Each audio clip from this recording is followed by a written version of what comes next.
Welcome to another installment of Donning the Armor. This morning we will begin in 1 Samuel chapter 19, verse 1. Now Saul spoke to Jonathan his son and to all his servants, that they should kill David. But Jonathan, Saul's son, delighted greatly in David. So, from chapter 18 and 17, David defeats Goliath. He becomes Saul's armor bearer, becomes captain over 1,000, sets him above his armies, sends him in to attack the Philistines. And each moment, although Saul has an ulterior motive in each of these things, to see David get slain by the Philistines because of his growing popularity,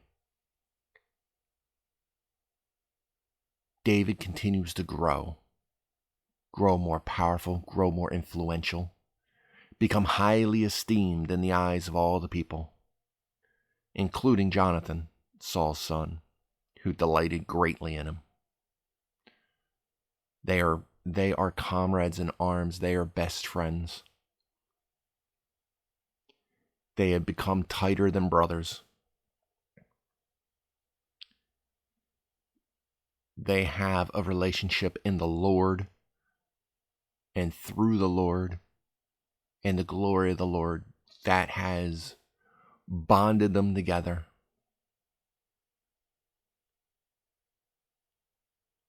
But now, with all that growing esteem, and Saul slipping farther and farther into his madness and giving into that distressing spirit, knowing that someone is going to come for his throne at some point in his life, Jonathan should care more because it's his throne as well. But he sees David. David is that man. And he tries to keep David very close to him. He is his son-in-law now. But everything he puts in his path, every attempted snare he puts in front of David, David comes out unscathed. And now Saul is no longer working in his own machinations. Now he's just putting it right out into his servants. And I'm not sure it's not his servants as in his slaves. These are probably his military leaders, those beneath him, his advisors, and his son, and saying, just outright saying, we should kill David. But David, delighting greatly, or Jonathan delighting greatly in David, goes to David to let him know. So Jonathan told David, saying, my father Saul seeks to kill you. Therefore, please be on your guard until morning, and stay in a secret place and hide. And I will go out and stand beside my father in the field where you are, and I will speak with my father about you.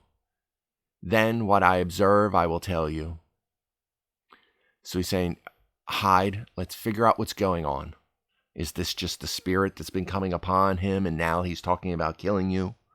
Or does he actually mean it?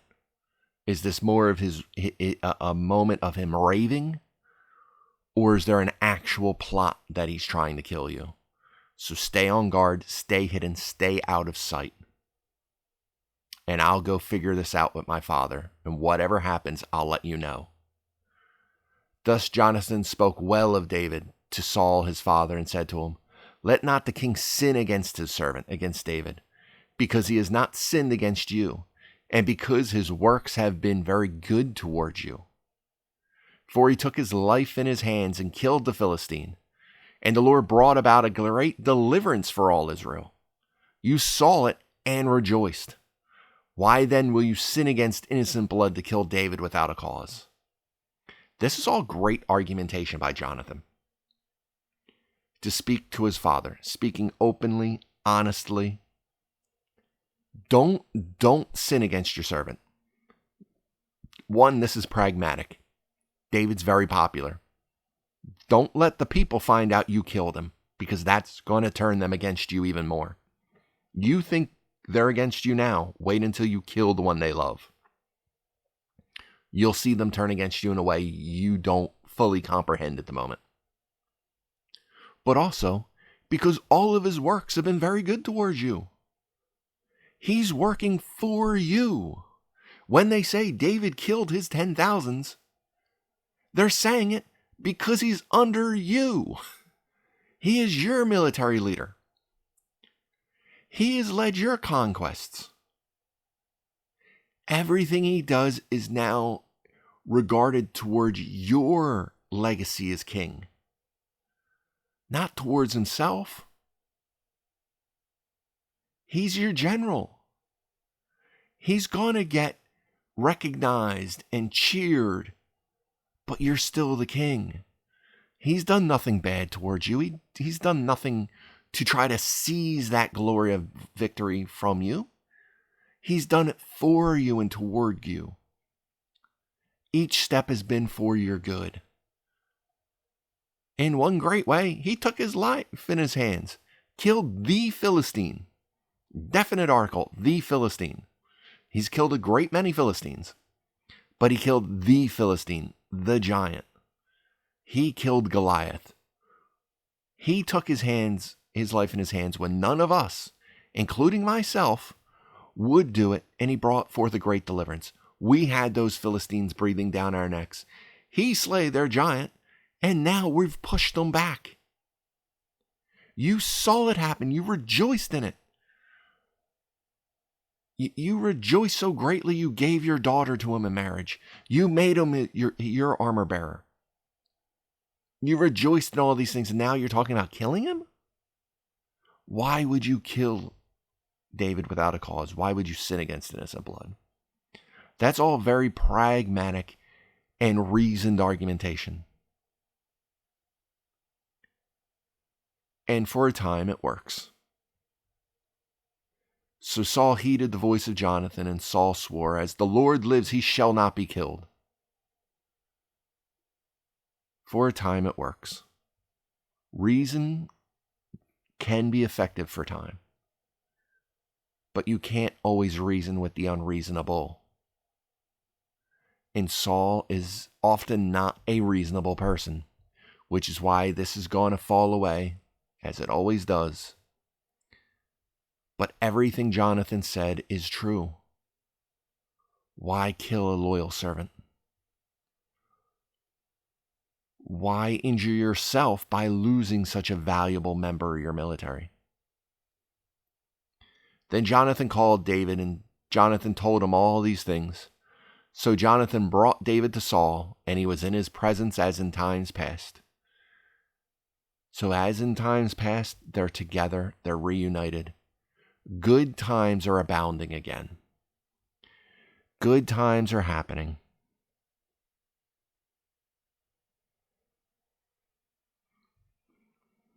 Like as before, they are again. In their presence, in peace, working as a tandem. And there was war again, as there often is with Saul, as there often was in the ancient world. War was never far behind. I don't know what their methodology is, but I know someone has done it.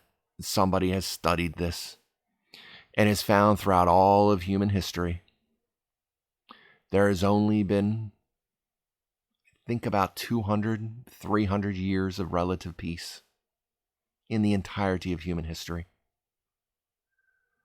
You might have peace in one region, but once again, this region's warring. This place comes to peace, this region wars. Rome was constantly at war. Greece was constantly at war. Israel seems was almost constantly at war, except for a couple decades here and there of respite from war. And as the time of kings came upon them, war would be a constant theme. Constant wars. And in a way, you could almost view that as why the people wanted a king over them instead of Samuel. They saw the wars all around them. They knew it would come to them, and they wanted a warrior at their head as well. Not just a judge, but a warrior. As big a mistake as that was, you can almost understand their thinking, understand their reasoning. But once again, war has come to Israel. Wars come, as it always does. The hearts of men are never satisfied. And conquest was the way to get what you wanted back then. Today, we use a more civilized warfare. We use it through corporate greed, through outspending each other, and through proxy militaries.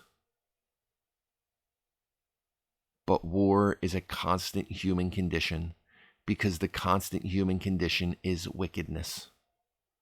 Our hearts are desperately wicked.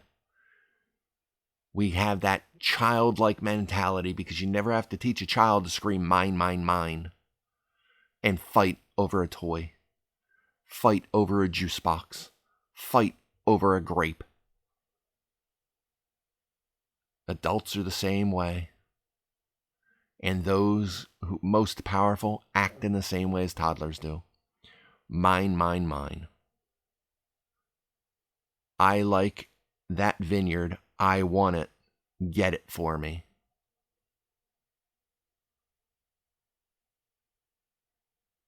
Even if you have to kill Naboth to get it.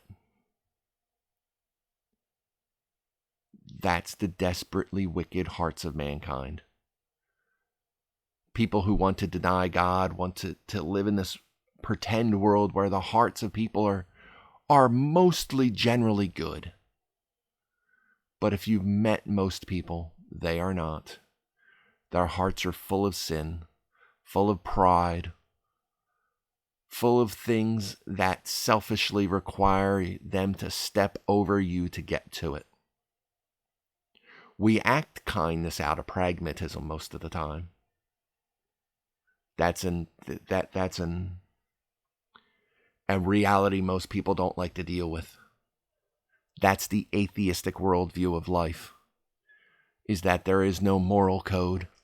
There's no objective good. Just a pragmatic existence of we do this because we don't want it done back to us. How best can I get my goal with as little effort as possible? But God calls us to be more than pragmatic, but to be faithful and resilient and trusting in Him, trusting in His provision, not in our cynicism and pragmatism.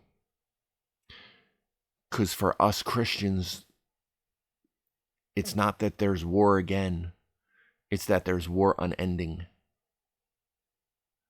There might be war again with the culture, with corrupt governments, with persecutions in many parts of the world. But the spiritual aspect of the war is continual, never ending. I had an issue with both my kids a couple weeks ago. Had an issue with them. They're fighting. Saturday morning, fighting, arguing. I tell them to do something as punishment to clean stuff up. They say they did. I look and it's not remotely cleaned. They blame their mother for the mess, but most of it's not hers. So I do as I normally do. I tell them, if this is not your stuff and it's making my house a mess and you don't want to take responsibility with it, then I consider it trash. It means nothing to me. So if it means something to you, put it away. Otherwise, we're going to purge it from the house. My daughter gets mad and throws a trash bag at me. I mean, she's 11. She's at that feisty pre-puberty age. But what does that have to do with war? This is the morning. What's happening that afternoon? My 7-year-old's being baptized. My 7-year-old is going to pronounce in front of that whole congregation at that barbecue and baptism that he is dedicating his life to Christ. So why are my kids at each other's throats? Why are they angry at us? Why are we bickering back and forth? Because the adversary does not like the idea of you having a good day that honors Christ. And something needs to weigh against that. Something needs to pull that down. And I recognized that almost immediately that morning when she threw the bag at me. And I thought, what is going on? Then I thought of what we have next. This beautiful moment that my son has been begging for a year to be baptized is finally coming. Something that glorifies the name of God. Something that shows visibly that he wants to honor Christ with his life. It wasn't that in my house there was war again, but that there is war unending. A spiritual war that is unending. A spiritual war that is constantly trying to drive a wedge in your walk with Christ and your joyous walk with Christ. Because sometimes we can drag our feet, heartbroken and saddened. But many times we want to walk joyously. And the adversary, in that spiritual malaise of the world, will try to drag us down out of that joy and try to pluck us from him. Can't pluck us from the salvation we have when we call out the name of Christ. But he can cause us to backslide. He can cause us to stumble. He can become a snare for us. The war never ends. Don the full armor of God. Understand the tactics that are going to come in anything you do to glorify God. Expect something to come up that tries to derail it. Does it always come? No. Satan is not God. He's not omnipresent. His demons aren't God. They're not omnipresent. They can't be everywhere at once doing all things. And we're more than capable of sinning without them. But if you see something unusual, you're feeling something that shouldn't be at the time it is, recognize that temptation is there to snare you. That whisper in the back of your ear to make you angry is there to snare you. Don't let it, because they're seeking after you, to pull you and cause you to stumble when you are trying to walk out joyously something that glorifies Christ. And there was war again. And David went out and fought with the Philistines and struck them with a mighty blow, and they fled from him. So there's war again, and David goes out and has a great and mighty victory. But then comes the distressing spirit, because the spiritual warfare never ends. This says it's from the Lord. We went over that before. More than likely, the from the Lord is because his spirit has been removed from Saul. He is no longer protecting Saul from the temptations and the assailing of that prophecy upon his mind. The Lord is not protecting him any longer. He wanted out from the hand of the Lord. The Lord allowed him to go out from underneath his protective umbrella. And now the Spirit comes again. Because the Spirit only seems to come when David is at his mightiest. Because that's when it gnaws at the back of Saul's head the most. That knowledge that someone's coming for his throne, and that someone has got to be David. It's got to be David, because he's the one who keeps being brought forth as a great and mighty tool of God. It's got to be him. David's coming for your throne. Over and over, that spirit gnawing at him. Now the distressing spirit of the Lord came upon Saul as he sat in his house with his spear in his hand, already ready for violence. He's been driven to that point of madness. And David was playing music with his hand. Then Saul sought to pin David to the wall with the spear, but he slipped away from Saul's presence, and he drove the spear into the wall. So David fled and escaped that night. Always violence coming from a distressed mind. When we don't seek the Lord, we allow ourselves to be placed in a point of brokenness that we shouldn't be in. When we allow ourselves to be distressed and stressed, we quickly grow to anger. We quickly grow to a point that we should not be at. Saul, out from under the power of the Lord, out from his spirit, and not seeking reconciliation with God, continues to slip further and further into his anger and irrationality. But once again, David doesn't pull the spear from the wall and throw it back at Saul. He endures. He flees. He waits on the Lord. So Saul sent messengers to David's house to watch him and kill him in the morning. And Michal, David's wife, told him, saying, "If you do not save your life tonight, tomorrow you will be killed." So Michal, I keep saying her name different every single time.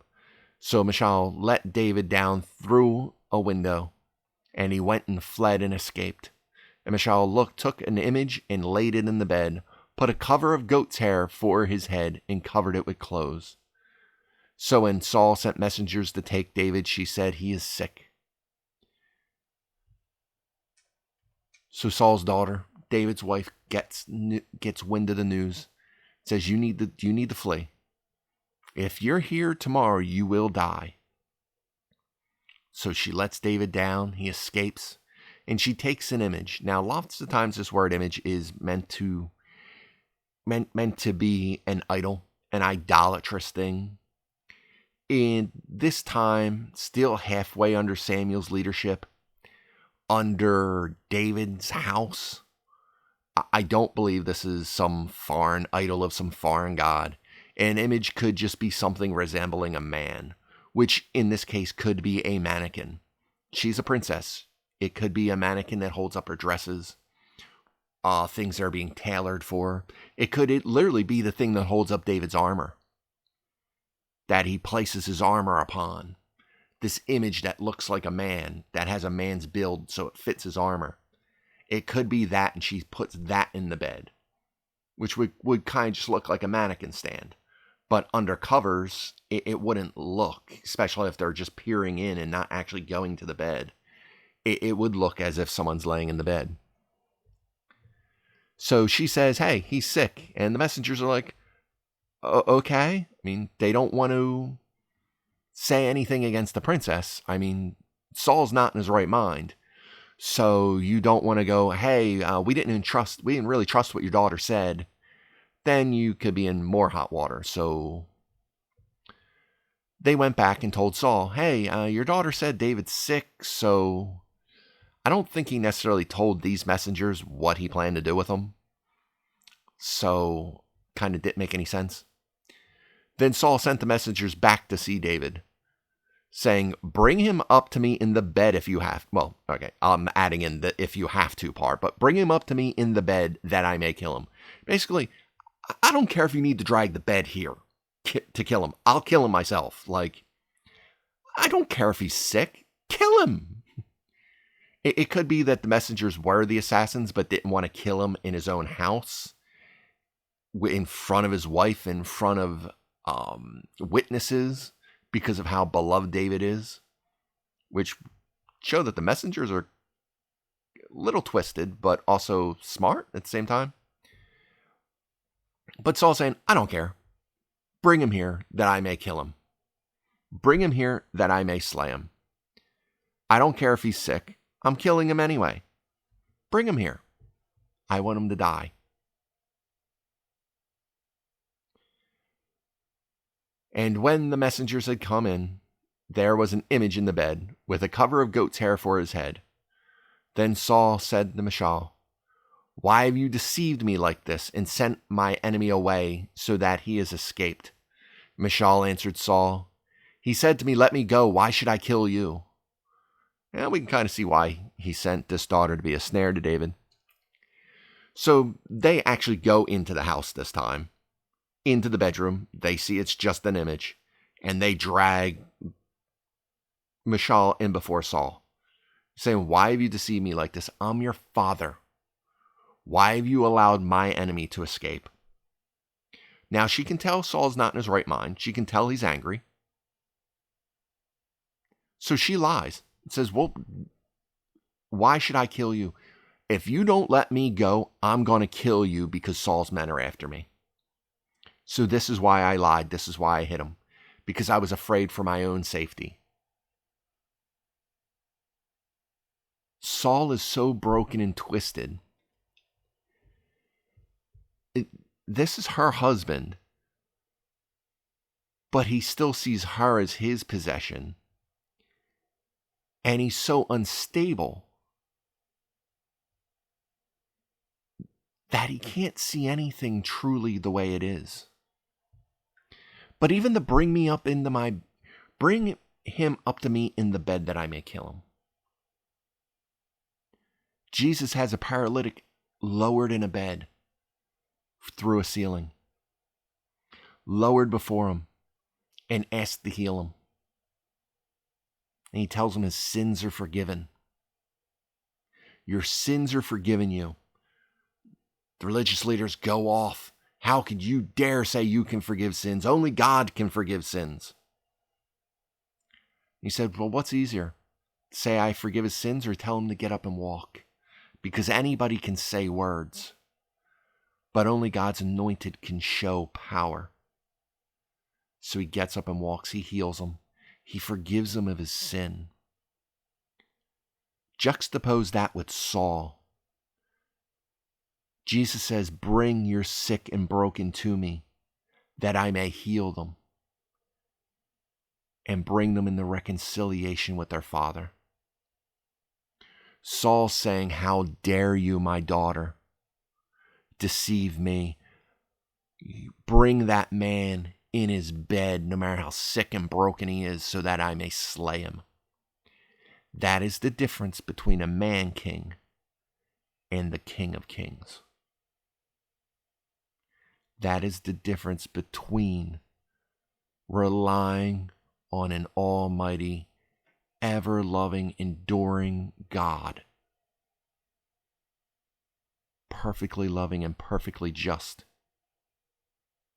versus the morality of a man who does what is right in his own heart and eyes, seeking after his own vainglory. No matter how broken and sick you are, you go to the man. You are at his mercy. You go to Christ, and he wishes for nothing but to forgive your sins, to reconcile you to the Father, and heal you in the only way that truly matters, to heal your heart and soul before the Lord. So David fled and escaped, and went to Samuel in Ramah, and told him all that Saul had done to him. And he and Samuel went and stayed in Naioth. Now it was told Saul, saying, "Take note, David is in Naioth in Ramah." Then Saul sent messengers to take David. And when they saw the group of prophets prophesying, and Samuel standing as leader over them, the Spirit of God came upon the messengers of Saul, and they also prophesied. Not so much telling the future, but the praises of the Lord. Speaking in wonders of the Lord. Speaking of the goodness and loving kindness of the Lord. And when Saul was told, he sent other messengers, and they prophesied likewise. Then Saul sent messengers again the third time, and they prophesied also. Then he also went to Ramah, and came to the great well there that is at Sheku. So he asked and said, Where are Samuel and David? And someone said, Indeed, they are at Naioth in Ramah. So he went there to Naioth in Ramah. Then the Spirit of God was upon him also, and he went on and prophesied until he came to Naioth at Ramah. And he also stripped off his clothes and prophesied before Samuel in like manner, and lay down naked all that day and all that night. Therefore they say, Is Saul also among the prophets? Just as when he was anointed, is Saul also among the prophets, prophesying for the Lord. This stripping off his clothes is stripping off his royal arraignment. So very well he may not have been completely naked, possibly, but he also just may have been in his complete underclothes. We see that with actually Michal, the daughter, David's wife, when he is dancing before the Lord as they bring the ark into Jerusalem. And she says his nakedness has been shown. David most likely was not naked because he has a priestly ephod on. But he's not in his royal arraignment. And this could be one of the reasons why she says that. This was Saul being humbled before the Lord, laying down all that day and night prophesying, stripped of his kingly vestments, stripped and humbled before the Lord, and humbled before the people, prophesying, singing the praises of God. And she saw how humiliated and humbled her father is, because she saw earthly power as the only power worthwhile. And when she saw David do the same, that's all she saw. Somebody being humiliated in front of the people, stripped of his royalty. But I'd argue that this is the most loyal, greatest moment that Saul has probably had in his entire kingship. Stripped and humbled before the Lord, laying down, prophesying. The prophecy had already gone out. Saul's line was going to have the throne. The throne was now going to be ripped from Saul himself.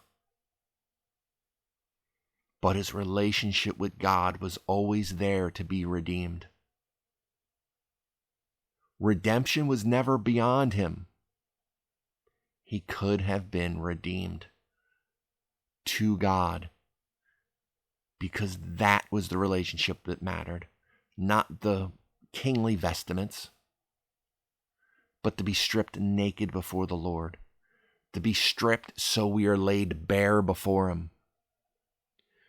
He sees us in all our nakedness as it is, our hearts laid bare and open, our thoughts just going beyond him like a stream, seeing every moment and every thought that goes through our mind.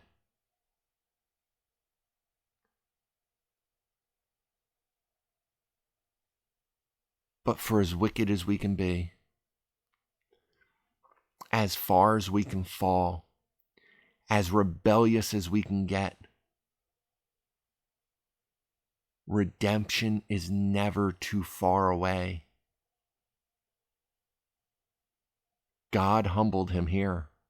If he had stayed humbled, he could have reconciled. But in his rebellion, he still sought after the world, to cling, to hold on, grasping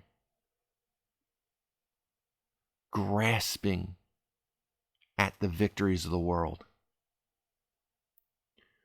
We're told in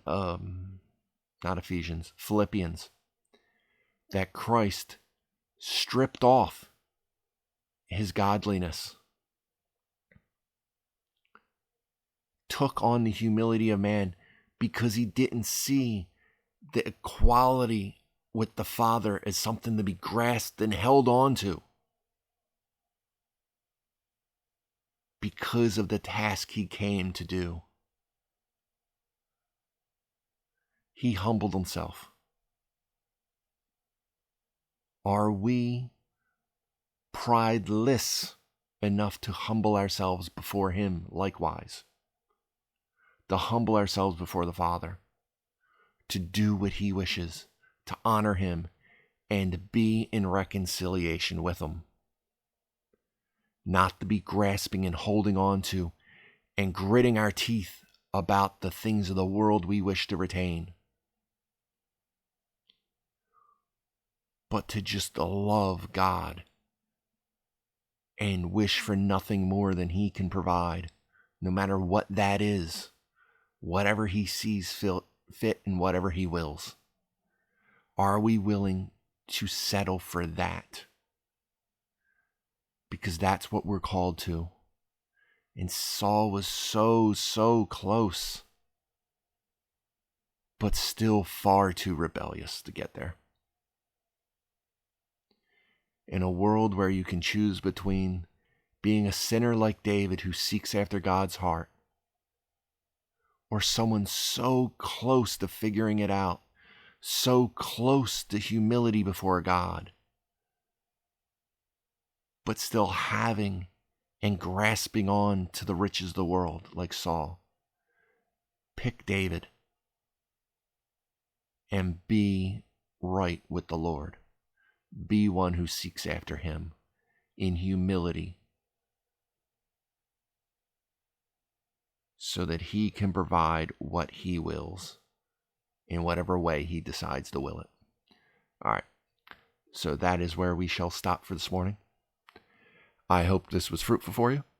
I hope to see you back again next time. But until then, be blessed.